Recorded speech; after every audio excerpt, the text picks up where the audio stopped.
저는 이 시간 보혜사 성령님이라는 제목으로 하나님 말씀을 증거하려고 합니다. 요즘은 내비게이션이 있어서 어떤 목적지를 갈 때에 그 목적지가 우리가 전혀 알지 못하는 곳이라 할지라도 가는 데에 너무나 편리합니다.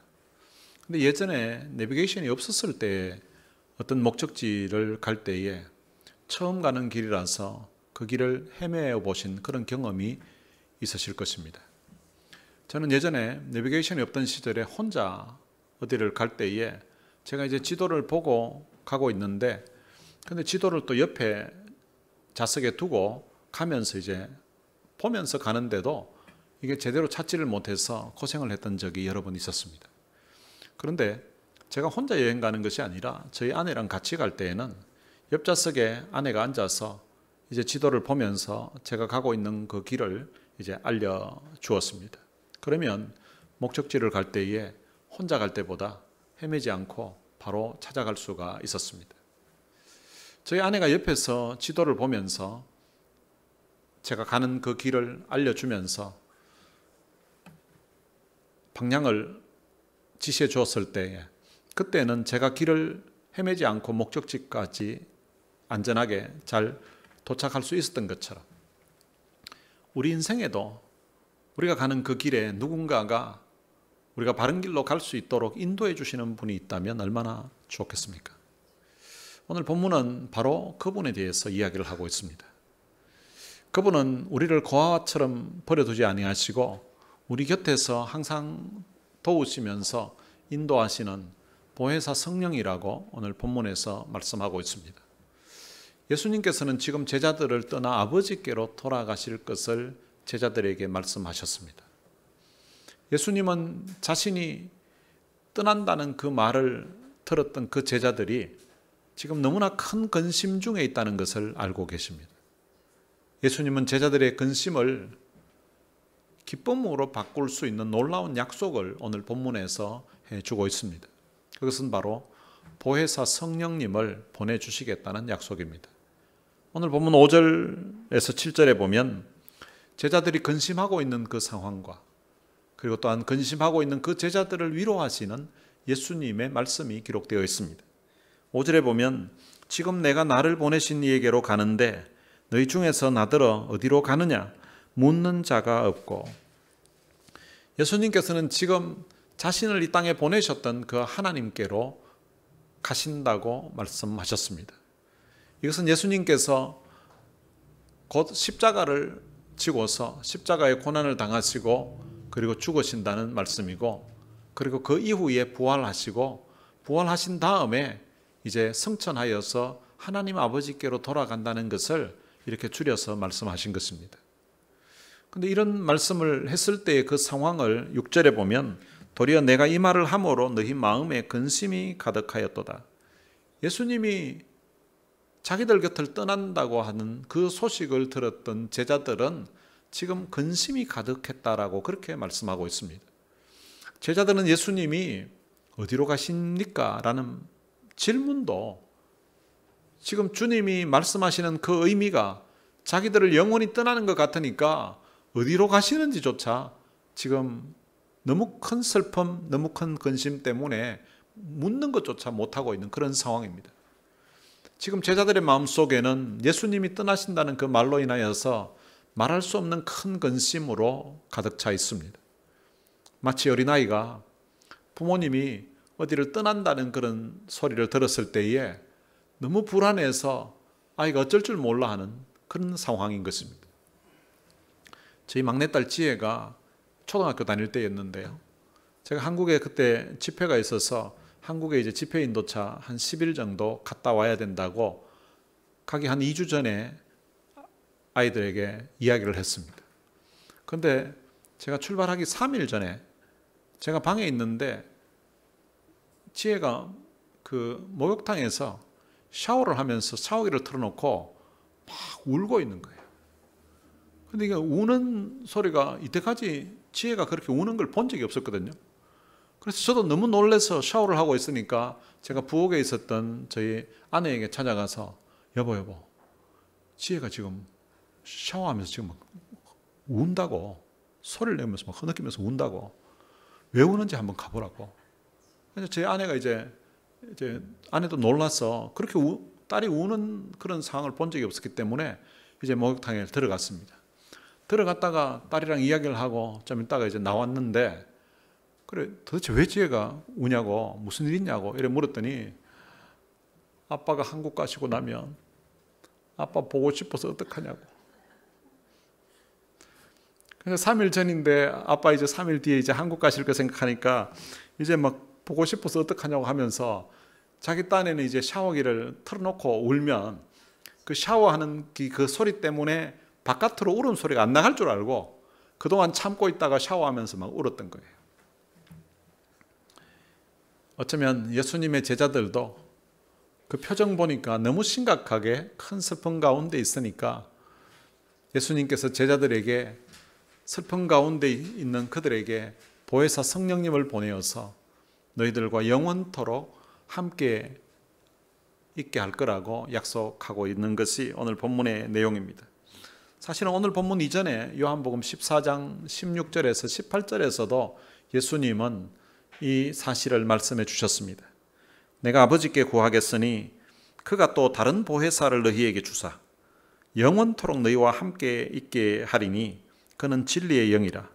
세상은 능히 그를 받지 못하나니 이는 그를 보지도 못하고 알지도 못함이라. 그러나 너희는 그를 아나니 그는 너희와 함께 거하심이요 또 너희 속에 계시겠음이라. 내가 너희를 고아와 같이 버려두지 아니하고 너희에게로 오리라. 예수님께서는 지금 제자들을 떠나가시지만 그들을 고아와 같이 버려두지 않겠다고 약속하셨습니다. 그럼에도 불구하고 제자들은 3년 동안 자기들과 함께 계셨던 그 예수님이 떠나가시고 나면 이제 우리는 어떻게 하나 하는 그런 근심이 그들 마음에 가득했던 것입니다. 그렇게 근심하고 있는 제자들에게 예수님은 오늘 본문 7절에서 아주 충격적인 그런 말씀을 하십니다. 그러나 내가 너희에게 실상을 말하노니 내가 떠나가는 것이 너희에게 유익이라. 어떻게 그들이 그처럼 사랑하는, 그처럼 존경하는 그 주님이 떠나가시는 것이 그들에게 유익이 될 수 있을까요? 인간적인 생각으로는 도무지 이해가 되지 않는 그런 말입니다. 예수님께서는 그 이유를 설명을 해주고 있습니다. 내가 떠나가지 아니하면 보혜사가 너희에게로 오지 아니할 것이요 내가 가면 내가 그를 너희에게로 보낸다고 말씀하고 있는 것입니다. 예수님이 떠나가셔야 보혜사가 오신다는 것입니다. 여기서 중요한 단어가 바로 이 보혜사라는 단어입니다. 이 보혜사라는 이 단어가 신약 성경이 헬라어로 기록되어 있는데요. 헬라어로는 파라클레토스라고 합니다. 이 파라클레토스는 곁에서 돕는 자라는 뜻입니다. 또 다른 뜻이 있는데 위로자라는 뜻도 있습니다. 그리고 또 다른 뜻이 있는데 변호자라는 뜻이 있습니다. 변호사처럼. 그리고 또 상담자라는 뜻도 있고요. 또 좋은 자라는 이런 뜻이 있습니다. 그러니까 옆에 있으면서 돕고 옆에 있으면서 위로해주고 옆에 있으면서 또 그 사람을 변호해주고 또 힘들 때 상담을 해주고 그리고 조언을 해주는 이런 다양한 의미를 포함한 단어가 바로 이 파라클레토스입니다. 세번역 성경에서는 이 부분을 이렇게 번역을 했습니다. 내가 떠나가지 아니하면 보호자가 너희에게 오지 않을 것이다. 그러나 내가 가면 내가 그를 너희에게 보낼 것이다. 이 세번역 성경에서는 보혜사를 보호자로 이렇게 번역을 해 놓았습니다. 이 보호자라고 번역한 것은 성령님이 오셔서 하시는 일이 바로 성도들을 돌보고 인도하시면서 그들을 보호해 주는 그런 보호자의 역할을 하기 때문에 보호자라고 번역을 한 것 같습니다. 예수님께서는 내가 떠나가는 것이 유익하다고 말씀하셨는데요. 예수님이 떠나가심으로 인하여서 유익한 것이 크게 두 가지가 있습니다. 첫 번째는 예수님께서는 사람의 몸을 입으셨기 때문에 제한된 육체를 가지고 있어서 한 번에 한 장소밖에 계실 수가 없습니다. 그런데 예수님이 가시고 나면 오시는 이 성령님은 영이시기 때문에 모든 믿는 자와 함께 할 수 있다는 것입니다. 그리고 두 번째로는 예수님은 육체를 가지고 계셔서 언젠가는 예수님의 그 육체의 생명이 아마 다하게 될 것입니다. 그러니까 이 땅에 제한된 시간에만 예수님은 계실 수가 있습니다. 그런데 보혜사 성령님은 영원히 계실 수가 있다는 것입니다. 제자들뿐만 아니라 세월이 지나가서 제자들은 이 땅에서 그들이 생을 마친다 할지라도 그 이후에 예수 그리스도를 믿는 모든 자들에게 이 성령님은 함께 하실 수 있다는 것입니다. 그래서 예수님은 자신은 육체적으로 지금 떠나가지만 영적으로는 성령님을 통하여서 제자들 안에, 그리고 또한 제자들을 통해서 복음을 받아들일, 예수를 믿게 될 그 모든 믿는 자들 안에, 우리 안에 계셔서 영원히 거하시겠다고 오늘 본문에서 약속하고 있는 것입니다. 예수님이 떠나시는 그것이 제한된 어떤 공간, 제한된 시간에 예수님이 그 당시 몇몇 제자들과 함께 하시는 것보다 자신이 떠나가고 나서 오히려 보혜사 성령님을 통하여서 예수님이 그 당시 활동하던 그 유대 지역뿐만 아니라 세계 모든 곳에 예수 믿는 모든 사람들에게 함께 할 수 있기 때문에 예수님이 떠나가시는 것이 바로 더 유익하다고 말씀하신 것입니다.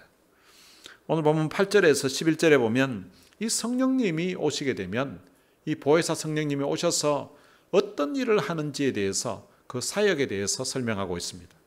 8절에 보면 그가 와서 죄에 대하여, 의에 대하여, 심판에 대하여 세상을 책망하시리라. 이 세번역 성경에서는 이 부분을 이렇게 번역했습니다. 그분이 오시면 죄와 의와 심판에 관하여 세상을 깨우칠 것이다 라고 이렇게 번역을 했습니다. 그러니까 이 책망하신다는 것이 단순히 어떤 그 사람을 비난한다든지 이런 차원이 아니라 그 사람을 깨우친다는 것입니다. 책망한다는 것은 잘못을 드러내고 그리고 깨닫게 하여서 회개하게 하는 그런 날카로운 지적과 설득, 이것을 바로 책망이라고 오늘 본문에서 표현한 것입니다. 성령님은 사람들이 스스로 깨닫지 못하는 그런 무지 속에서 그들이 깨어날 수 있도록, 그들이 깨달을 수 있도록 우리를 책망하신다는 것입니다. 성령님이 오셔서 하시는 첫 번째 일은 죄에 대하여 책망하신다고 합니다. 이 죄에 대해서 책망하시는데 이 부분을 9절에서는 좀 더 구체적으로 설명을 해놓았습니다. 죄에 대하여라 함은 그들이 나를 믿지 아니함이요 라고 말하였습니다. 성령님이 오셔서 죄에 대해서 책망하시는 그 이유가 무엇인가 하면 사람들이 예수님을 믿지 아니한 그것을 책망하신다는 것입니다. 성령님이 사람들이 예수님을 믿지 않는 그 죄에 대해서 깨닫게 하시고 돌이킬 수 있도록 역사하신다는 것입니다. 하나님 앞에서 가장 큰 죄가 무엇인가? 그것은 바로 예수 그리스도를 믿지 않는 죄라고도 할 수 있습니다. 물론 우리가 알고 있는 다른 심각하고 큰 죄도 있지만 다른 죄들은 성경에 보면 예수 믿고 회개하면 다 용서받을 수가 있었습니다. 심지어 살인 강도였던 사람도 마지막 십자가상에서 그 예수님을 믿고 예수님으로부터 오늘 네가 나와 함께 낙원에 거하리라는 약속을 받게 되었습니다. 여러분, 어떤 범죄자라 할지라도 예수 믿고 회개하면 용서받을 수 있는 기회가 주어진다는 것입니다. 그런데 예수를 믿지 않으면 용서받을 길이 없어진다는 것입니다. 하나님께서 우리 죄인된 우리 인생을 구원하시기 위해서 그의 아들 예수님을 이 땅에 보내셨습니다. 우리 사람들이 지은 죄값을 그 아들 예수님에게 담당해서 그 예수님이 십자가에 친히 그 죄를 담당해서 죽게끔 했습니다. 그리고는 누구든지 그 예수님을 믿으면 예수님이 죄값을 다 담당했기 때문에 더 이상 우리 죄를, 예수 믿는 사람들의 죄를 묻지 않겠다라고 하나님이 약속하신 것입니다.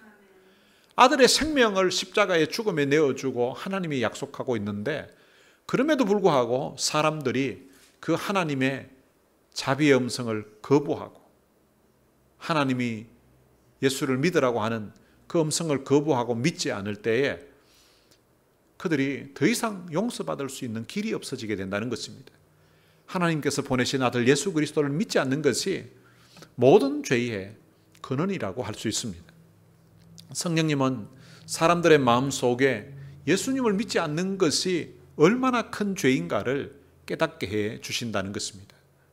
마치 아담과 하와가 하나님의 명령에 불순종한 것이 모든 죄의 시작이었던 것처럼 예수님을 믿지 않는 것은 구원의 길을 차단하는 결정적인 죄가 된다는 것입니다.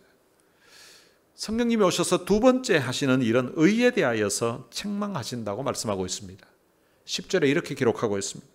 의에 대하여라 함은 내가 아버지께로 가니 너희가 다시 나를 보지 못하미요 라고 되어 있습니다. 성령님이 오셔서 의에 대하여서 책망하시는 이유가 무엇인가 하면 예수님이 아버지께로 가는데 제자들이 다시 예수님을 보지 못하기 때문이라는 것입니다. 그냥 읽어서는 이게 도대체 무슨 말인지 좀 이해하기가 쉽지 않을 수도 있습니다. 성령님이 오셔서 의에 대해서 깨닫게 해 주시는데요. 그 의는 예수님께서 아버지께로 가셔서 제자들이 이 땅에서 다시 보지 못하게 될 그때에 이루어진다는 것입니다. 예수님이 아버지께로 가신다는 그 말은 예수님이 바로 십자가를 지고 돌아가심으로 말미암아 그 예수님의 십자가의 죽음, 부활을 통하여서 바로 우리가 의로워진다는 말입니다. 세상은 스스로 의롭다고 생각합니다. 그래서 사람들 중에는 자기는 법 없이 사는 사람이라고, 세상의 어떤 사람보다 자기는 양심적으로 산다고 그렇게 이야기하는 사람도 있습니다. 그러나 성경은 모든 사람이 죄를 범하였음에 하나님의 영광에 이르지 못한다고 말씀하고 있습니다. 이 땅에 참된 의인은 없다는 것입니다. 그런데 성령님은 참된 의가 무엇인지를 사람들로 하여금 깨닫게 해 주시는 것입니다. 여러분, 하나님 앞에서 우리가 얻을 수 있는 참된 의는 우리가 스스로 노력해서 얻는 것이 아닙니다. 참된 의는 바로 예수님께서 십자가를 지시고 죽으심을 통하여서, 그리고 그분이 아버지께로 돌아가심을 통하여서 오늘 우리들에게 주어지는 것입니다. 한자로 의자가 있는데요. 그 의자는 이 양자 밑에 나자가 들어가 있습니다. 그러니까 성경에서는 양이라고 하면 하나님의 어린 양 되신 예수 그리스도를 의미하는데요. 바로 오늘 우리가 하나님의 어린 양 되신 예수 그리스도 밑에 들어가게 되면 우리가 의롭게 된다는 것입니다. 예수님께서 우리를 대신해서 십자가에 죽으시고 부활하심으로 말미암아 오늘 우리가 예수를 믿음으로 말미암아 의롭다함을 받게 되었다는 것입니다. 고린도후서 5장 21절에서는 이 사실을 이렇게 설명합니다. 하나님이 죄를 알지도 못하신 이를 우리를 대신하여 죄로 삼으신 것은 우리로 하여금 그 안에서 하나님의 의가 되게 하려 하심이라. 성령님께서 예수님의 십자가의 그 죽음과 부활을 통해서 우리를 의롭게 되었다는 사실을 깨닫게 해주신다는 것입니다. 사도 바울이 예수 그리스도를 만나고서 이 사실을 깨닫게 되었습니다. 그래서 그는 빌립보서 3장 9절에서 이런 고백을 합니다. 내가 가진 의는 율법에서 난 것이 아니요 오직 그리스도를 믿음으로 말미암는 것이니 곧 믿음으로 하나님으로부터 난 의라. 사도 바울은 자신이 예수 그리스도를 만나기 전에는 율법을 다 지켰다고 생각했습니다. 스스로 생각하기를 자기는 율법의 의로는 흠이 없다라고 이렇게 생각했습니다. 그런데 예수님 만나고 나니까 자기 자신이 얼마나 큰 죄인인가를 깨닫게 되었습니다. 그것은 예수님을 만나는 것은 마치 거울을 보는 것과 같았습니다. 예수님 만나기 전에는 깜깜한 곳에 있다 보니까 자기 옷이 얼마나 더러운지, 자기가 얼마나 큰 죄인인지를 깨닫지 못했었는데, 그런데 예수님을 만나고 보니까 그것이 거울처럼 보여서 자기가 얼마나 큰 죄인인가를 깨닫게 된 거예요. 그가 예수 그리스도를 믿음으로 말미암아 바로 하나님 앞에 의로운 인생이 되었다라고 고백합니다. 성령님이 오셔서 세 번째 하시는 일은 심판에 대하여 책망하신다는 것입니다. 그 사실을 11절에서는 심판에 대하여라 함은 이 세상 임금이 심판을 받았음이라고 하셨습니다. 성령님이 오셔서 심판에 대해서 책망하시는 이유는 이 세상 임금이 심판을 받았기 때문이라고 그렇게 말씀하고 있습니다. 여러분, 세상은 자신들이 심판을 받을 것이라는 사실을 전혀 생각하지 못하고 살아갑니다. 그런데 성경은 말하기를 이 세상 임금인 사탄이 이미 심판을 받았다라고 말씀하고 있습니다. 예수님의 십자가의 죽음과 그 부활은 사탄의 권세를 결정적으로 꺾고 그를 심판하였다고 성경은 말씀하고 있습니다. 얼핏 보면 예수님이 십자가에 못 박혀 죽으심으로 말미암아 사람들 눈에는 그게 패배한 것처럼 보이는데 그게 아니라는 거예요. 요한일서 3장 8절에서 이렇게 설명합니다. 죄를 짓는 자는 마귀에게 속하나니 마귀는 처음부터 범죄함이라. 하나님의 아들이 나타나신 것은 마귀의 일을 멸하려 하심이라. 하나님의 아들인 예수 그리스도께서 이 땅에 오신 이유가 무엇인가 하면 마귀의 일을 멸하기 위해서 오셨다는 것입니다. 그런데 멸하기 위해서 오셨는데 어떻게 됐는가 하면 골로새서 2장 15절에 이렇게 기록합니다. 통치자들과 권세자들을 무력화하여 드러내어 구경거리로 삼으시고 십자가로 그들을 이기셨느니라. 이 마귀가 사람들을 올무에 넣을 때도 늘 그 사람이 지은 죄를 가지고서 그 사람의 양심에다가 공격하고 사람들로 하여금 비난을 통해서 그 사람이 힘을 쓰지 못하도록 공격을 했습니다. 그런데 그 죄 문제를 예수님이 친히 십자가로 담당한 거예요. 그 값을 다 지불한 거예요. 그렇기 때문에 더 이상 이 마귀가 사람들을 송사할 수 있는 그런 힘이 없어졌다는 것입니다. 사람이 죄를 지은 상태에서 계속 도망을 다니다가 그런데 판사 앞에 가서 법원에서 재판을 받고 그 형을 치르고 나면 그 다음부터는 형을 치렀기 때문에 어느 누구도 저 사람은 죄인이라고 하고 손가락질할 권한이 없다는 것입니다. 예수님이 오셔서 십자가로 이기셨다는 것입니다. 히브리서 2장 14절에서 15절에서는 이 부분을 이렇게 설명합니다. 자녀들은 혈과 육에 속하였음에 그도 또한 같은 모양으로 혈과 육을 함께 지니심은 죽음을 통하여 죽음의 세력을 잡은 자 곧 마귀를 멸하시며 또 죽기를 무서워함으로 한평생 매여 종로로 타는 모든 자들을 놓아주려 하심이니라고 말씀하고 있습니다. 이 말씀의 의미가 무엇인가 하면 예수님의 그 죽음을 통하여서 죽음의 세력을 잡은 자, 그 죽음으로 사람들을 겁박하고 사람들로 하여금 두려워하게 했던 그 마귀를 멸하셨다는 것입니다. 예수님의 십자가를 통하여서 사단은 이미 심판을 받았다는 것입니다. 아직도 사단이 역사하고 있지만 이미 승리 자체는 확정이 된 것이고요. 잠깐 그들이 영원한 지옥에 들어가게 되는 기간이 약간 남아있는 거지 승리 자체는 예수님의 십자가로 이미 결정이 났다는 것을 말씀해 주고 있습니다. 예수님을 통하여서 우리가 사단의 종로로 타던 그 상태에서 이제는 놓여서 자유하게 되었다는 것입니다. 죄에서 이제는 자유하는 인생이 되었다고 성경은 우리에게 말씀해 주고 있습니다. 성령님이 오셔서 하시는 이 세 가지 책망하시는 이 사역은 궁극적으로 우리 사람들을 깨우쳐서 예수 그리스도를 믿고 예수 그리스도 안에서 살도록 하기 위함이라는 것입니다. 성령님은 세상을 심판하는 그 이유가 그냥 단지 세상을 심판하는 그 자체의 목적이 있는 것이 아니라 사람들로 하여금 회개하고 그래서 그들로 하여금 예수 그리스도를 믿고 구원을 받을 수 있도록 역사하시는 것입니다. 12절에서 15절까지는 성령님이 성도들을 인도하시는 그 사역에 대해서 말씀하고 있습니다. 12절에 보면 내가 아직도 너희에게 이를 것이 많으나 지금은 너희가 감당하지 못하리라. 예수님은 제자들에게 사실은 더 많은 진리를 가르치고 싶으셨지만 아직 그들이 감당할 그런 믿음의 분량이 되지 않아서 감당할 정도가 되지 않아서 지금은 말을 못하신다는 것입니다.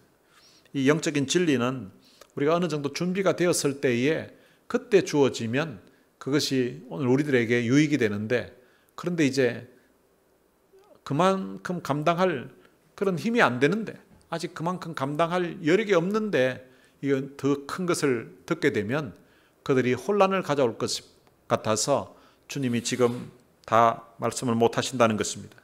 그런데 13절에 보면 그러나 진리의 성령이 오시면 그가 너희를 모든 진리 가운데로 인도하시리니 그가 스스로 말하지 않고 오직 들은 것을 말하며 장래 일을 너희에게 알리시리라고 말씀하고 있습니다. 여기에서 성령님이 하시는 그 핵심적인 역할을 설명하고 있습니다. 이 성령님을 진리의 성령이라고 말씀하십니다. 성령님은 진리 자체이시기도 하고 또한 진리를 가르치시는 분이고 또한 진리를 깨닫게 해주시는 분이십니다. 그가 또한 너희를 모든 진리 가운데로 인도하신다라고 그렇게 말씀하고 있습니다. 이것은 마치 복잡한 그런 미로에서 이게 도대체 어떻게 빠져나가야 될지를 모르는 상태에 있을 때에 그 길 자체를 잘 알고 있는 그 안내자가 우리를 안전하게 그 미로를 빠져나갈 수 있도록 인도하는 것과 같은 그런 역할을 바로 이 성령님께서 하신다는 것입니다. 어떻게 성령님께서 우리를 인도하시는가 하면 우리가 성경을 읽을 때에 또 우리가 이렇게 예배 시간에 말씀을 들을 때에 성령님께서 우리의 마음에 깨달음을 주시고 우리의 마음에 감동을 주시고 또 우리의 마음에 도전을 주시면서 우리로 하여금 이렇게 살아야 되겠구나, 이렇게 신앙생활을 해야 되겠구나 하는 것을 자각하게 하신다는 것입니다. 그런데 그분은 그가 스스로 말하지 않고 오직 들은 것을 말하신다고 그렇게 말씀하고 있습니다. 성령님께서는 자기 스스로 어떤 독립적인 어떤 뜻을 가지고 자기가 새롭게 어떤 말씀을 하시는 것이 아니라 예수님께서 이미 제자들에게 가르쳐 주셨던 그 진리, 이미 하나님께서 성경을 통하여서 가르쳐 주셨던 그 진리를 성령님이 우리로 하여금 깨닫게 해 주신다는 것입니다. 그리고 그분은 또한 장래 일을 너희에게 알리신다고 말씀하고 있습니다. 예수님은 제자들에게 앞으로 어떠한 일이 있을 것인지를 이미 말씀해 주셨습니다. 바로 예수님이 가르쳐 주셨던 그 하나님의 나라, 또한 장차 예수님이 떠나시고 나면 이 땅에 벌어지게 될 그런 모든 상황들을 알려주셨는데 그 예수님이 알려주셨던 그 말씀들을 제자들이 워낙 3년이라는 그 짧은 기간 안에 워낙 많은 말씀을 들어서 다 기억하지 못하지만 예수님이 떠나시고 나서 성령님이 오시면은 예수님이 하셨던 그 말씀들을 생각나게 하신다는 것입니다. 그리고 14절에서는 그가 내 영광을 나타내리니 내 것을 가지고 너희에게 알리시겠습니다. 무릇 아버지께 있는 것은 다 내 것이라. 그러므로 내가 말하기를 그가 내 것을 가지고 너희에게 알리시리라 하였노라. 14절과 15절에 보면 내 것이라는 말이 3번씩이나 나옵니다. 이 내 것은 바로 예수님의 것이라는 말입니다. 성령님의 가장 중요한 사역 중에 하나가 바로 예수님 것을 가지고서 예수 그리스도의 그 영광을 나타내는 것입니다. 성령님은 자신을 나타내시는 분이 아니라 예수님을 높이고 예수님의 사역과 인격, 그분이 또한 하셨던 그 일을 증거하시는 분이라는 것입니다. 예수님께서 내 것이라고 말씀하신 것은 바로 예수님의 그 인격, 예수님의 사역, 그리고 또한 예수님이 하셨던 그 말씀, 그리고 또한 예수님의 십자가의 죽음과 부활을 통하여서 이루어지는 그 구원의 그 모든 진리들을 의미하는 것입니다. 성령님은 예수님의 것을 우리에게 깨닫게 하심으로 우리가 예수님을 사랑하고 그리고 또한 예수님을 경배하며 살도록 이끌어 가시는 분이라고 알려주고 있습니다. 이것은 마치 연극을 할 때에 그 조명을 컨트롤하는 그 조명사가 주인공에게 빛을 비춰주어 가지고 그 주인공이 돋보이게끔 하는 것과 같습니다. 성령님은 바로 예수님을 우리로 하여금 바로 볼 수 있도록 예수님을 비춰주셔서 예수님의 영광을 보게 하시는 분이 바로 성령님이라는 것입니다. 예수님은 우리를 고아처럼 버려두지 아니하시고 영원히 함께 하실 것을 약속하시면서 바로 보혜사 성령님을 보내주셨습니다. 그 성령님이 오셔서 우리를 책망하신다고 하시는데 그 성령님의 그 책망에 여러분들이 귀를 기울이면서 사시기를 바랍니다. 성령님은 우리가 알지도 못했던 그런 죄를 깨닫게 하십니다. 세상의 잘못된 가치관으로 살아가던 우리들이 바른 가치관을 가지고 살아갈 수 있도록 우리들로 하여금 깨닫게 해 주신다는 것입니다. 혹시 내 안에 예수님을 온전히 믿지 못하는 그런 불신앙의 죄가 있지는 않은지, 그리고 또한 세상의 헛된 의를 추구하면서 살아가고 있지는 않은지, 세상의 임금인 사탄의 거짓에 속아서 살고 있지 않는지 성령님의 음성에 우리가 민감하게 반응하면서 우리가 잘못된 것을 말씀을 통하여서 또 성경을 읽으면서 또 기도하는 가운데 찬양하는 가운데 깨닫게 해주실 때에 우리가 회개하고 돌이켜야 하는 것입니다. 그리고 이 성령님의 인도하심을 구하시기를 바랍니다.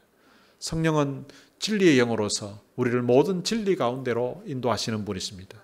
우리가 성경을 읽을 때에 또 우리가 기도할 때에 우리가 예배를 드릴 때에 성령님께서 우리 마음문을 열어서 진리를 깨닫게 해주시도록 우리는 기도해야 됩니다.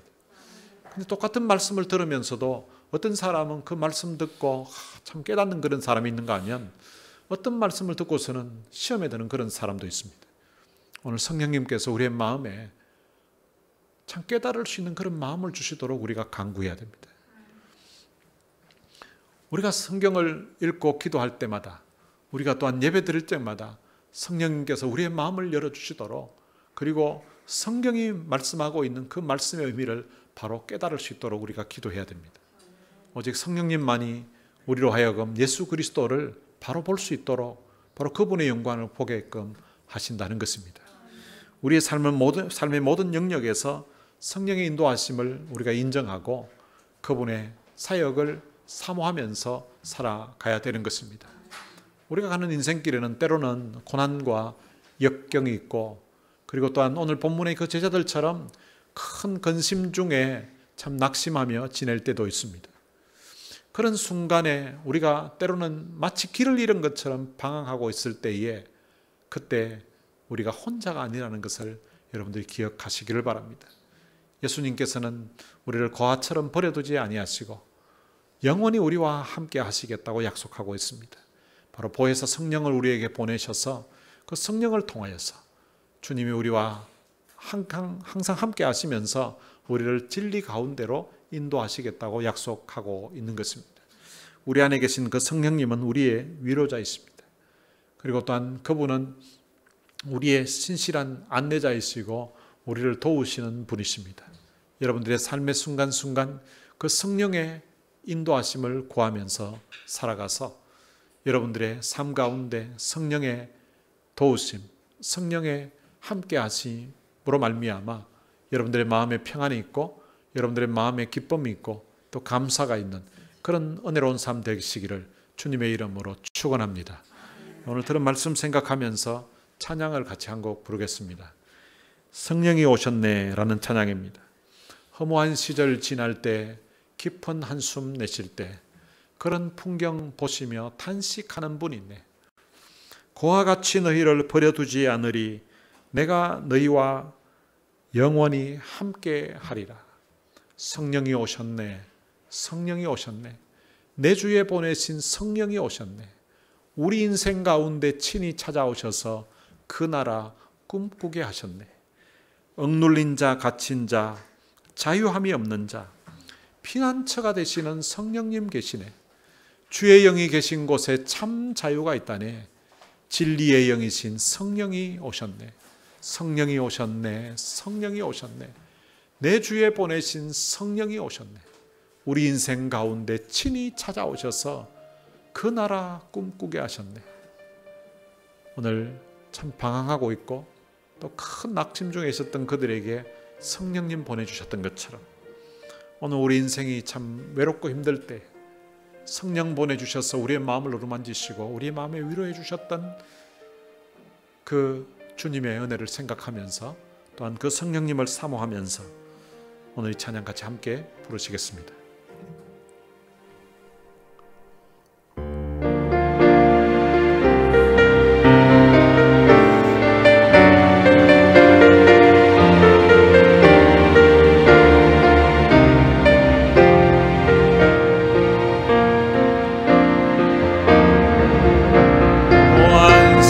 지날 때 깊은 한숨 내쉴 때 그런 풍경 보시며 탄식하는 분인데 고와 같이 너희를 버려두지 않으리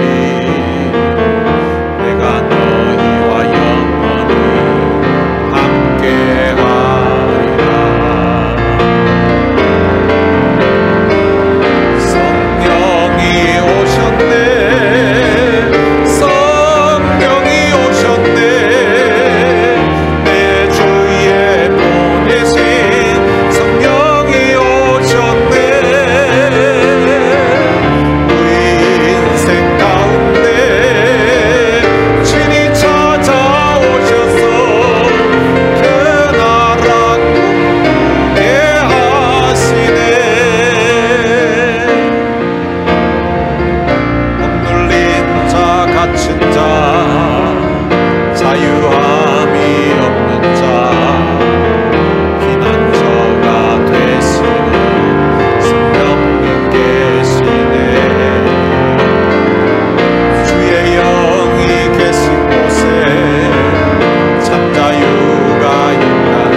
생각하면서 우리 같이 한번 기도하시겠습니다.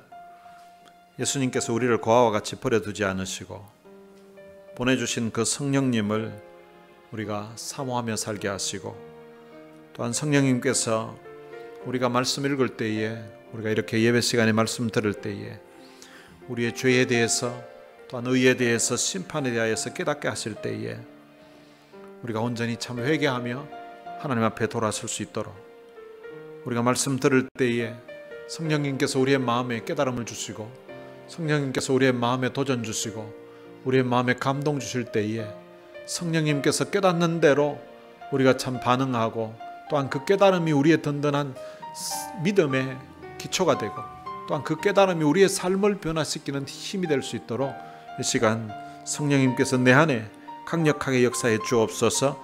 우리 교회 가운데, 예배 가운데 강력하게 역사해 주옵소서. 우리 다 같이 통성으로 기도하시겠습니다. 살아계신 아버지 하나님, 은혜를 감사합니다. 오늘 주의 은혜를 입은 사랑하는 성도들이 모여서 함께 예배드리는 주님, 보혜사 성령님에 대해서 우리가 주님 말씀을 듣게 되었습니다. 주님이 떠나신다는 그 말을 듣고 마음에 큰 슬픔과 큰 심중에 사건제를 위로하시기 위해서 주님이 떠나가시는 것이 오히려 너희에게 더 유익이라고 말씀하시면서 보혜사 성령님을 보내주시겠다고 약속하셨는데, 주님 보혜사 성령님을 우리 가운데 보내주셔서 우리가 하나님의 말씀을 들을 때 우리의 마음을 열어주시고, 우리 마음의 감동과 우리 마음의 깨달음을 주셔서 우리가 어떠한 죄인인지를 깨닫게 해주시고, 우리가 그 예수 그리스도를 믿음으로 말미암아 바르게 반응할 수 있도록 은혜를 주신 것 참으로 감사합니다. 살아계신 아버지 하나님, 성령님께서 우리 가운데 오셔서 우리가 예배 가운데 깨닫게 해주시는 그런 역사 일어나게 해주옵소서. 성령님이 우리의 마음을 문을 열어주시고, 우리가 하나님의 말씀을 들을 때에 바르게 깨닫게 하는 수 있도록 우리 하나님 은혜를 주시기를 원합니다. 하나님 말씀을 통하여서 우리를 책망할 때에 그 책망하는 거기에 우리의 주님 마음이 회개하고 돌이킬 수 있는 그런 겸손한 마음을 주시고, 또한 책망할 때에 그 책망함이 모두 우리의 삶을 변화시키는 그런 힘이 될 수 있도록 우리 하나님 도와주시기를 원합니다. 성령님, 우리 가운데 역사해 주시기를 원합니다. 우리 예배 가운데 강력하게 역사해 주시기를 원합니다. 오순절 마가다락방에 역사하셨던 그 성령님께서 우리가 예배 드릴 때에도 찾아와 주시기를 원합니다. 우리 안에 계신 성령님께서 역사해 주시고 우리의 마음을 열어주시고, 또 우리가 말씀을 들을 때 깨달은 마음을 주시고 우리의 마음에 감동을 주시고 우리의 마음에 변화를 주시기를 원합니다. 살아계신 아버지 하나님, 오늘 주님이 말씀이 뿐만 아니라 성경에서 주님 듣는 말씀 듣는 모든 자들에게 강력하게 역사해 주시고, 성령님께서 말씀 들을 때에 우리 마음에 도전을 주시기를 원합니다. 우리의 삶을 변화시키는 힘을 주시기를 원합니다. 성령의 능력이 우리 가운데 임할 수 있도록 역사해 주옵소서. 이 말씀을 듣는 모두가 다 성령 충만할 수 있도록 도와주시고, 성령의 충만함을 덧입을 수 있도록 우리 하나님 도와주시기를 원합니다. 살아계신 아버지 하나님, 오늘 저녁에 주님 말씀 충만 성령 충만케 하여 주옵소서. 오늘 저녁에 주님 집회에는 우리 하나님이 함께 주시기를 원합니다. 찬양할 때 성령님이 임해주시기를 원합니다. 말씀 전할 때에 성령님께서 역사해 주시기를 원합니다. 그 능력의 주님, 그렇게 주님이 도와주시고 우리가 주님 정말로 성령의 충만함을 받아서 이 세상을 본받지 아니하고 성령이 우리 마음에 주시는 그 도전과 은혜대로 주님 깨닫고 변화되는 놀라운 역사가 일어날 수 있도록 주님 역사해 주옵소서. 이번 2박 3일간의 기간이 정말 우리 안에 성령님께서 역사하시는 기간, 성령의 충만함을 입는 시간, 성령의 말씀을 통하여서 우리를 깨우치는 시간 될 수 있도록 우리 하나님 역사해 주시고, 오가는 모든 병 속에 성령이 함께 주셔서 정말로 기쁘고 감사가 아름다운 대화들이, 은혜로운 대화들이 우리 가운데 있을 수 있도록 주님이 역사해 주옵소서. 주님이 우리 가운데 역사해 주시옵소서. 주님 우리를 축복해 주셔서 정말로 주님이 교회를 성령 충만한 교회 되게 해주시고, 성령이 강력하게 역사하는 교회 될 수 있도록 이곳에 성령의 강력한 역사해 주옵소서. 성령이 역사해 주셔서 온 성도들의 은혜 가운데 담겨 그런 역사 일어나게 해주셔서 우리 교회가 주님 성령 충만, 말씀 충만하게 하시고 성령 충만한 성도들을 하여서 기쁨으로 신앙생활할 수 있도록 주님이 축복해 주옵소서. 하나님 아버지, 은혜를 감사합니다. 주님이 떠나신다는 그 말을 듣고 큰 근심 중에 있었던 그 제자들에게 보혜사 성령을 보내주신다고 약속하셨고, 또한 주님이 약속하신 대로 성령이 오셔서 모든 믿는 자들의 마음에 역사하시고, 또한 우리가 예배드리는 가운데도 우리 중에 역사하심을 인하여서 감사드립니다. 우리가 말씀 들을 때 우리의 마음 문을 열어주시고, 말씀 들을 때 또한 우리의 마음에 깨달음을 주시고, 말씀 들을 때 우리의 마음에 감동을 주시고, 때로는 우리가 말씀 들을 때에 뉘우치고 참 변화될 수 있는 그런 힘을 주시니 참으로 감사합니다. 성령께서 우리의 마음에 주시는 감동과 감화가 오늘 우리의 믿음에 든든한 힘이 되게 하시고, 또한 그 깨우침을 통하여서 우리의 삶이 변화되는 그런 놀라운 역사 일어나게 하여 주옵소서. 그래서 우리가 주의 성령을 사모하며 살게 해주시고 성령 충만한 우리 성도들이 될 수 있도록 축복해 주옵소서. 이 교회에 주님이 축복해 주셔서 성령이 역사하시는 교회, 또한 온 성도들의 그 심령 가운데 성령이 임재하시는 모든 성도들 될 수 있도록 축복해 주옵소서. 우리 주 예수 그리스도의 은혜와 하나님의 무한하신 사랑과 성령님의 위로교통 충만하심이, 성령님을 사모하고 성령님이 우리의 마음에 깨달음과 또한 감동과 은혜 주실 때에 그 말씀대로 순종하며 살 것을 마음에 다짐하는 하나님의 귀한 자녀들 머리머리 위에 이제로부터 영원토록 함께 있을지어다. 아멘.